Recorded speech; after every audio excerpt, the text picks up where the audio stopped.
वक्फ amendment act आने के बाद से वक्फ की मिल्कियत को लेकर बहुत सारे ख़यालात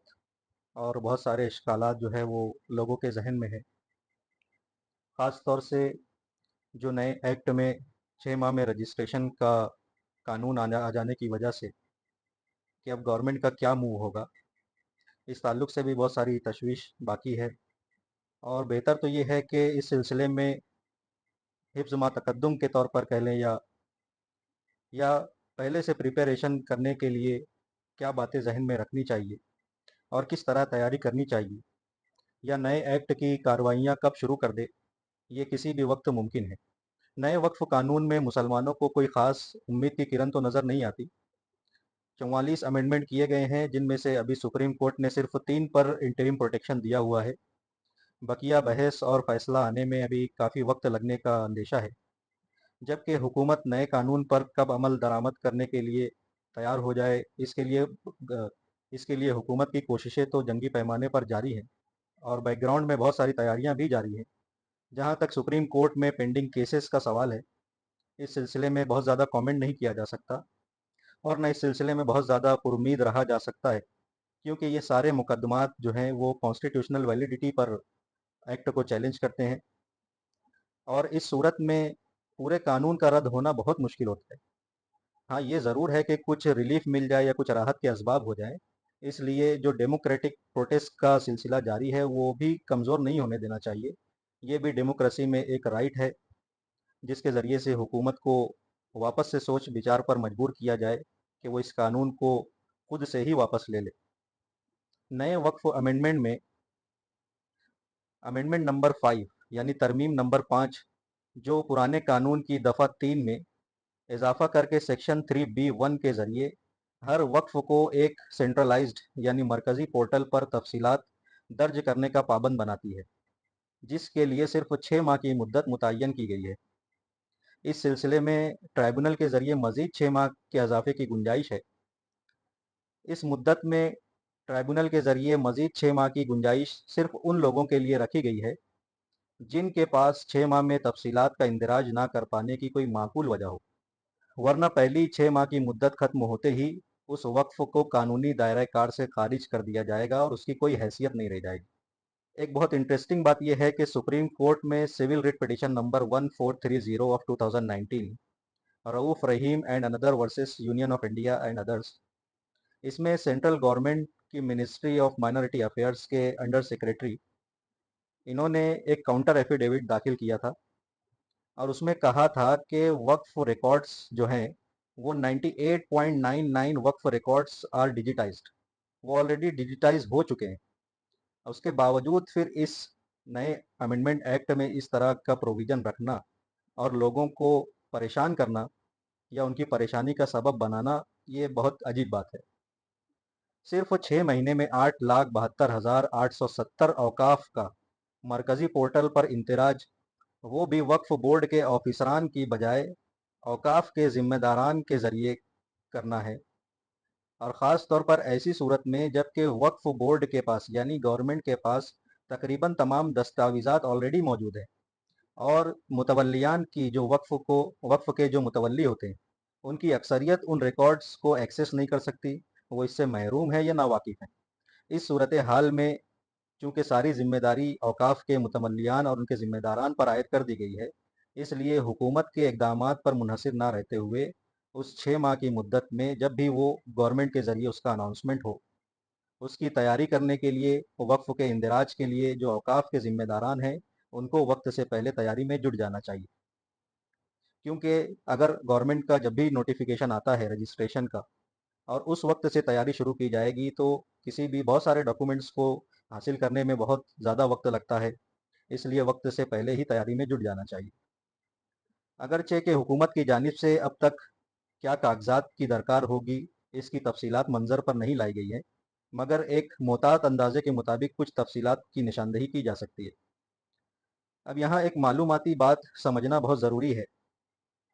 कि धारवाड़ के असिस्टेंट कलेक्टर RM मैक्सवेल ने 30 जनवरी 1915 को ज़मीन के मालिकाना हुकूक के रिकॉर्ड रखने का एक नया तरीका मुतारिफ करवाया था,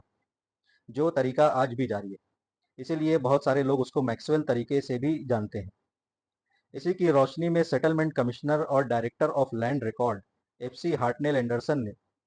1921 में लैंड रेवेन्यू रूल्स बनाया और उसे लागू किया।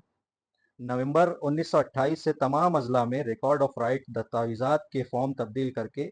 गांव नमूना 7 और नमूना 12, जिसे आमतौर पर लोग 7-12 कहते हैं, उसको लागू किया था, जो आज तक चल रहा है।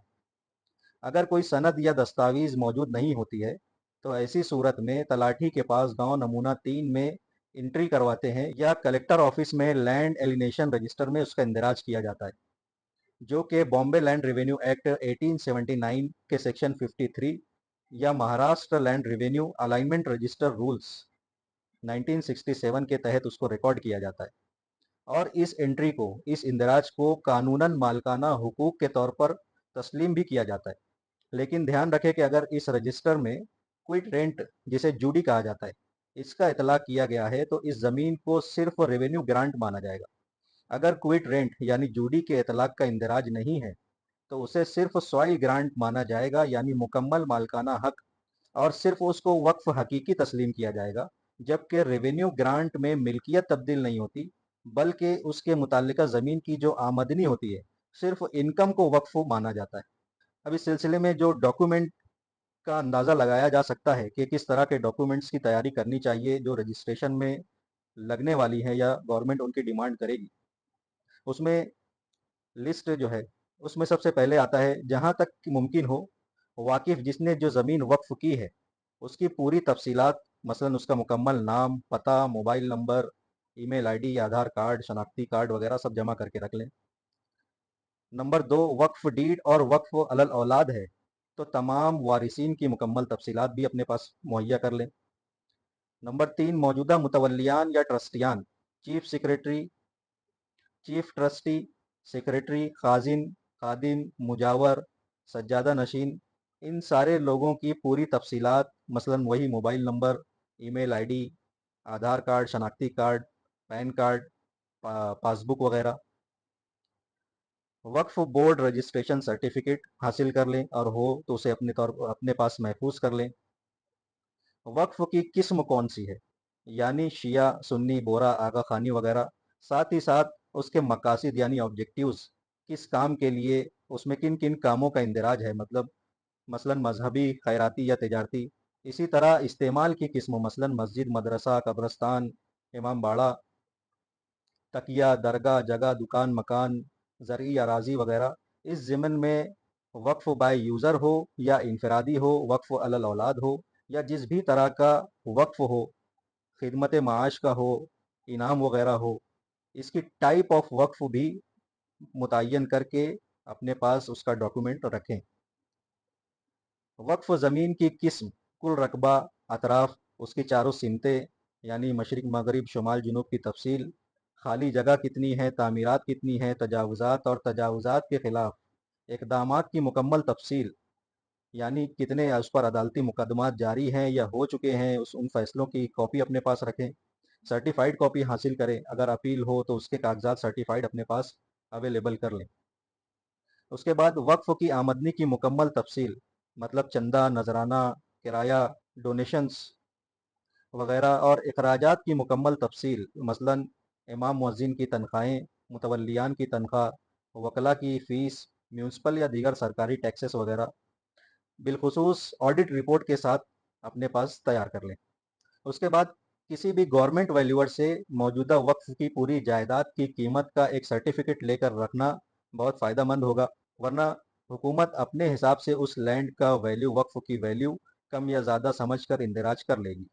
वक्फ एक्ट के सेक्शन 4 के मुताबिक अगर सर्वे हो चुका है और सर्वे में उस वक्फ का इंदराज अगर हुआ है तो सेक्शन 5 के मुताबिक हुकूमती गज़ट में उसका इंदराज मौजूद है या नहीं,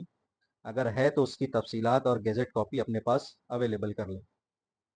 किसी भी मुतवल्ली या ट्रस्टी के खिलाफ किसी भी अदालत में कोई सिविल या क्रिमिनल मुकदमा चल रहा है तो उसकी कॉपी, उसकी तफसीलात, और अगर फ़ैसला हो चुका है तो उसकी मुकम्मल तफसील, सर्टिफ़ाइड कॉपी, और अगर किसी मुतवल्ली का इंतकाल हो चुका है तो उसका मैयत का दाखिला भी निकाल कर रख लें। मुतल्लिका अपने अपने इलाके की तहसीलदार ऑफिस से वक्फ की तफसीलात, जैसे कब्ज़ा हक, सर्वे नंबर, खसरा नंबर, कड़ई नंबर, इनाम की तफसील, नमूना नंबर 9, कब्ज़ा हक इंदराज नमूना नंबर 3, पुराने 7/12 उतारे, मिल्कियत की तब्दीली का इंदराज, फेर फार जिसे आमतौर पर कहा जाता है, इस तरह के डॉक्यूमेंट्स भी हासिल कर लें। अपने इलाके के deputy registrar of land record की ऑफिस से आप अपने वक्फ का पुराना सर्वे नंबर, रजिस्टर, इंदराज, गट स्टेटमेंट, आगारबंद, टीपन, चौकसी रजिस्टर, टोच नक्शा, गांव नक्शा, मालकी हक, इस तरह की जितनी भी एंट्रीज होती हैं वो मालूम करें और उसकी भी कॉपी अपने पास रखें। ज़िला कलेक्टर की ऑफिस से मुंतखब नकल, शजरा, विरासत मुंतकली का इंदराज, सनद, क्विट रेंट रजिस्टर, इनाम रजिस्टर, एलिनेशन रजिस्टर वगैरह की भी तफसील हासिल करें और वहाँ से जो भी रिकॉर्ड उस वक्फ के मुतालिक हो, ख़ास तौर से जो बहुत कई कई साल पुराने वक्फ हैं उनके मुतालिक इन सारे रजिस्टर्स की एंट्री भी चेक करें और वहाँ से भी उनकी नकल हासिल करें। एक बात जहन नशीन करें कि इंडियन एविडेंस एक्ट के सेक्शन 75 के तहत ये जितनी भी इंफॉर्मेशन और डॉक्यूमेंट्स हासिल करना है वो तमाम हुकूमती अफसरान को अवाम के ज़रिए तलब करने पर दस्तावेज़ात को फराहम करने का पाबंद बनाया गया है। वो इससे इनकार नहीं कर सकते। अगर वक्फ 1810 से 1923 के दरमियान हुआ है तो उसके कागजात बोर्ड ऑफ रेवेन्यू या कलेक्टर ऑफिस से मिल सकते हैं। चूँकि मुसलमान वक्फ एक्ट 1923 में सिविल कोर्ट को रजिस्ट्रेशन की जिम्मेदारी सौंपी गई थी, इसलिए 1923 से 1954 के दरमियान जितने भी वक्फ हुए हैं उसके कागजात आपको वहाँ की सिविल कोर्ट से हासिल हो जाएंगे। जबकि आज़ादी के बाद जो पहला वक्फ एक्ट 1954 में बनाया गया था उसमें औकाफ के रजिस्ट्रेशन की जिम्मेदारी स्टेट वक्फ बोर्ड को दी गई थी, इसलिए 1954 के बाद जितने भी औकाफ हैं उसके जिम्मेदारान रियासती वक्फ बोर्ड से उसके दस्तावेजात और कागजात हासिल कर सकते हैं। इंडिया में ट्रांसफ़र ऑफ प्रॉपर्टी एक्ट 1882 में बनाया गया और रजिस्ट्रेशन एक्ट 1908 में बनाया गया, इसलिए इनसे पहले के कागजात तलब करना ये बहुत बड़ी ज़्यादती में शुमार होगा, इसलिए आपको इस सिलसिले में ज़्यादा हैरान होने की ज़रूरत नहीं है। आखिर में तमाम औकाफ के ज़िम्मेदारान से, मुतवल्लियान से, ट्रस्टीज़ से ये गुजारिश है कि वक्त ज़ाय किए बगैर ज़्यादा से ज़्यादा और पुराने से पुराने दस्तावेज़ात की तैयारी में और उनकी हुसूलियाबी में जुट जाएँ। क्योंकि अगर ये वक्फ अमेंडमेंट एक्ट जो मनसूख हो भी गया तो ये दस्तावेज़ात तो आपके ज़रूर ब-ज़रूर काम आएंगी ही और आइंदा के लिए भी जो आगे लोग आने वाले हैं उनके लिए भी वक्फ की हिफाजत का काम बहुत आसान हो जाएगा।